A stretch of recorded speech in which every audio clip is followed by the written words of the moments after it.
I'm Maria Menounos, and you're tuned in to AfterBuzz TV, the ESPN of TV talk. Now, let the buzz... Ladies and gentlemen, welcome to Mini Spotlights here on AfterBuzz TV. This is AfterBuzz TV's exclusive series where we bring you some of the coolest up-and-coming voices in Hollywood.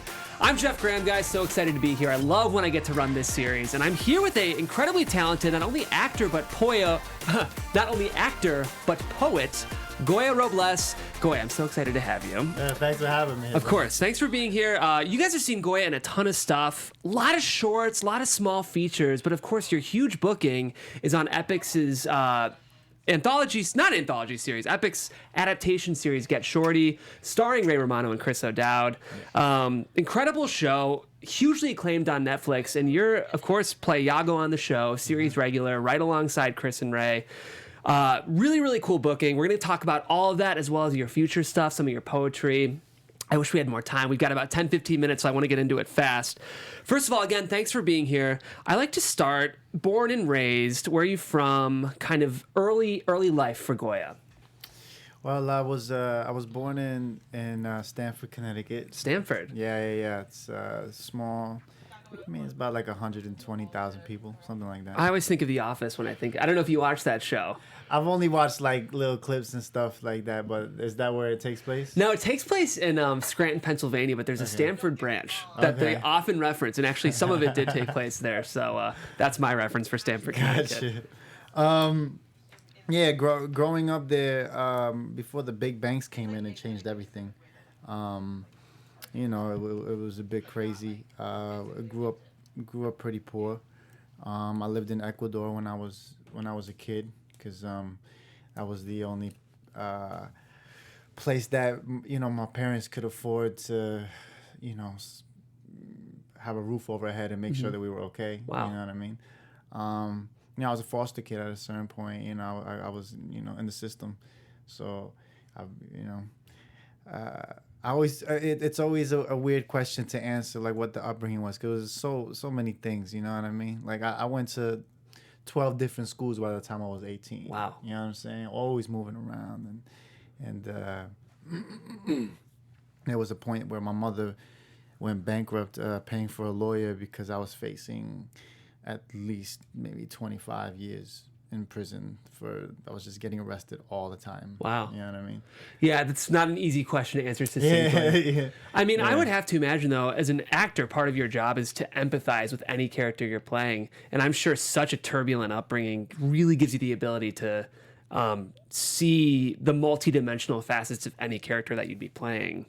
Well, I mean, it gives me access to understand the reality of those environments. But I think that, you know, the only way to really allow myself to, you know, bring any type of sensitivity to some of these characters that I end up playing, which are supposed to be like really hardened criminals on some way or another, is to be able to like touch those places within myself. You know, like, you know, bad guys don't know they're bad guys. Right. You know what I mean? Like, they think that they're doing the right thing. So. Totally. And the most interesting characters, and I think this is true of Yago too, whatever they are, whether they're a villain or a hero, the best characters are multidimensional. You can't really put them in that box, right? When the story's well told and the performance is good, they're just another character on the show. For sure. That's why I was very grateful to have like the writers on the show write the way they do. Like, sometimes it feels like they're in my head, for sure. That's awesome. It's interesting, you know, I wouldn't necessarily equate someone who grew up, you know, with a turbulent childhood upbringing as wanting to become an actor. Like, I can't imagine that story was told to you much, that like this is a potential road for you, this is a path for you. Am I projecting or am I right there? No, I mean, I didn't even think about acting till I was 24. And that's when I applied for grad school and got in, you know. Wow. But before that, I was like, I didn't know what I was doing with my life, you know. I do know that, like, you know, when I was around 16 years old, I went to like a juvenile facility, you know, for what they call it, a rehabilitation center, whatever that means, right? But it wasn't there that some of the stuff that I witnessed, and I realized I didn't want my my freedom to be determined by someone other than myself. So, but that's all I knew. I didn't know what my future was gonna hold, or that acting was even a possibility. The only thing I knew, I was creative. I was always, I love to write. I've been writing since I was like 15 years old. So that was something that I was always something that I developed and harnessed over the years. But acting just came on kind of by accident. There was a girl that I liked, and I wanted to bag her and take her home, and she was an actress, and she was in a play on Off-Broadway in New York, and I went to see her, and I was like, wow, this is cool. And I went again, and it was a different experience. I'm like, wow, I didn't know that you can have a different experience watching the same piece. Cool. So I was like, let me do this, and that's kind of how it went. Did you growing up, were you watching a lot of TV movies, or do you really feel like that first theater experience was your first kind of profound interaction with acting? To be honest, I would say there was a movie, Scent of a Woman. Mm-hmm. It's a great film. Yeah. That's and there's this scene with Al Pacino where like I really got the impact of him being blind when he was alone, and there was something like I remember.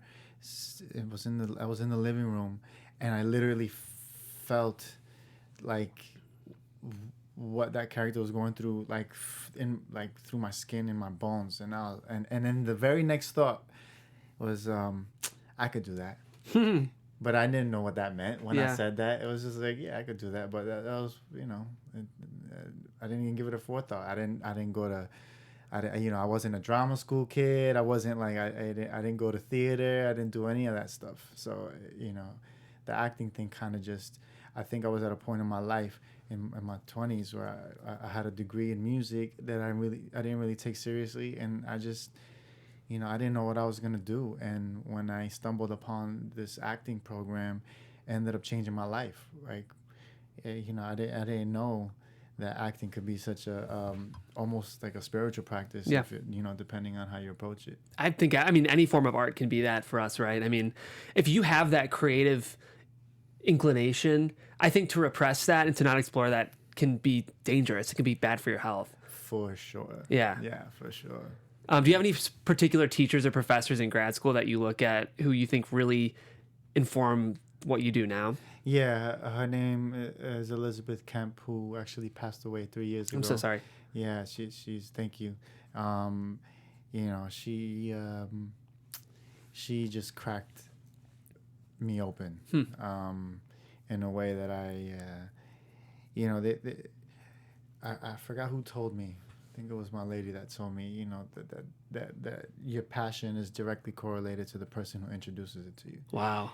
So if the person who introduces it to you is judgmental and closed off. Yeah, why would you want to, have the impulse to find out what else is underneath, So I was fortunate to have a teacher who was just so relentlessly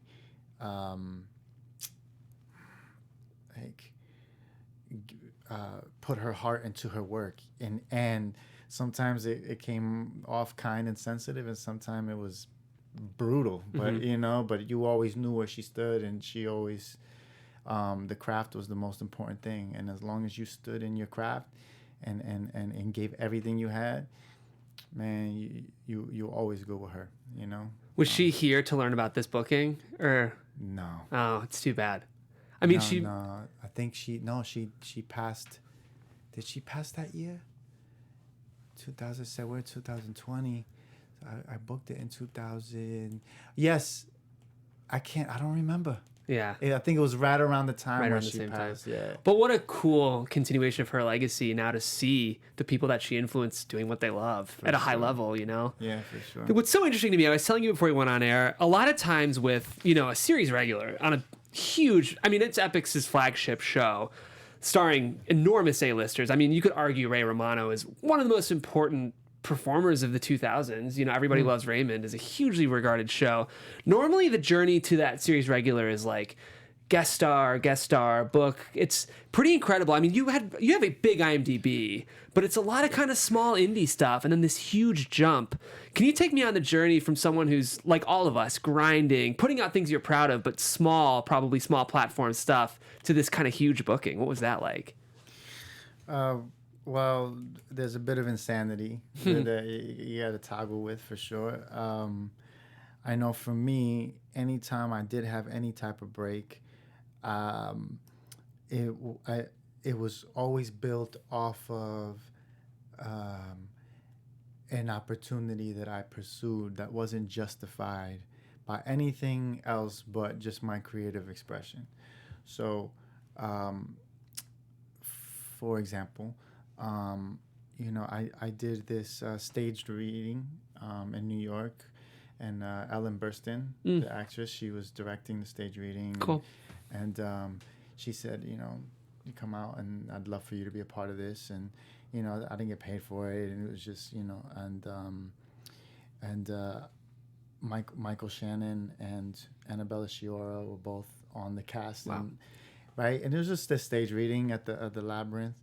And there was a director and a producer of a feature in the crowd, and they saw me, and they were like, "We would love for you to audition for this project." I'm wow. like, all right, cool. I ended up doing a feature, which was also with Julia Stiles and John Leguizamo, and that was an awesome opportunity based off of something I pursued.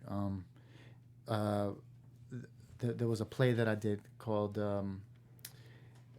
This is the title. Mm-hmm. It's called The Motherfucker with the Hat by Stephen Hadley Burgess. Sorry, guys. Was that off Broadway? Was that in New York? The original production was in New York. Yeah. Okay. We did an actor studio production here in LA. Okay, cool. Right? And we had been working on it for like 2.5 years, just bringing it into session at the actor studio until it got to a point where it was ready to be on its feet. And in the crowd was my manager, who ended up getting, who signed me and ended up getting me the Get Shorty audition 2 years later from there. So everything, I just noticed that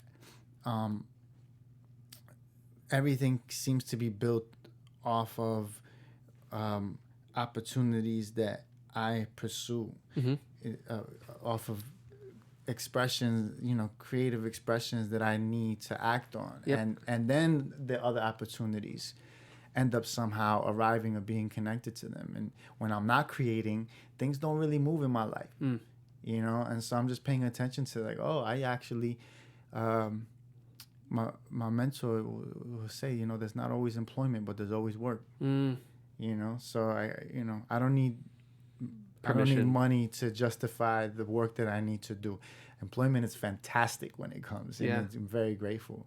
But if I just wait to do the work when I'm getting a job, It's a really good point. I mean, a lot of actors and even writers, you talk about they're waiting for doors to open. And it sounds like you created your own. You opened your own doors. We live in a time where you can shoot something pretty incredible on an iPhone. And I think for all the actors who are sitting around waiting for permission to make stuff, it's a different climate now. I think you've got to chase your creative instincts and kind of do it yourself. And then that will open the doors to the big opportunities. Yeah. Martin Landau, he would say, this is a small town with a big mouth. It's like, if you're creating, someone's going to see it. Yeah. Someone's going to see it. And so that's really, at least where I come from when I'm, as I move. It's just making sure that I'm always creating and expressing something and exploring things, and yeah. I love that. Biggest takeaways you've on Get Shorty that you learned from Chris and Ray? Don't take yourself too seriously. Like those guys are very talented artists who their talent demands a lot, and yet they don't take themselves too serious, where it and there was something really beautiful about that. That's really what I got from it. Like, this you know, go on set, you do your work, you set the bar high, and then enjoy it, man. You know, like, Right. that's really it. Life's too short to get mired in your own ego, right? Yeah. There's just not enough time. Yeah, what is it? There's not enough. There's no evidence in the world that says like you should take life seriously. Yeah. Yeah. Couldn't agree more. I want to talk a bit about your poetry. I'm a writer. I love interviewing writers. We don't have a ton of time, but if you just wanted to give me kind of like the 1 to 2 minute summation of who you think you are as a poet, sort of what your voice is, and where we can find more of what you're doing. Well, there is an important distinction between being an actor and being a poet for me. So like being an actor, I love the craft and I love the work, and that allows me to go to really deep places. But it's a mask. So like no matter what I use to justify the choice within the character that I'm channeling, at the end of the day, you'll never know what that is, because it's the character, you're seeing it through that lens. But with the poetry, there's no mask. So like all my writing, everyone knows it's me. Right. So which is even more daunting for me. And you know, for years I used to write about, you know, everything that's wrong that you could see, and I used to get a lot of applause, and it was great. And then the minute that I started talking about myself, I stopped performing dramatically. Like I went a few years without performing because the writing got so personal. And then we started this thing called Paint the Mic, where we would bring visual artists and performing artists together and create original work based off of a theme. Cool. Right? And it was through there that I started performing again. And so I think as a poet, I perform a lot less than what I used to, but when I do, it's I make sure that it's as personal as it gets. 'Cause I don't, you know, I've like you said, life is short, and there is something beautiful about just saying what it is for you. So that's where my writing comes from, and I touch upon all kinds of things. I've gone through a lot of stuff, and so that's poetry is like my version of alchemy. And yeah, I have stuff online. You know, if you look up Goya Robles, I have a few pieces online that you can, you know, on YouTube, you could check it out. Yeah, I just post them here and there, you know. Awesome. I know you're EPing a short called Wonder. Speak to that a little bit, and then anything else that we should be looking out for. Okay, cool.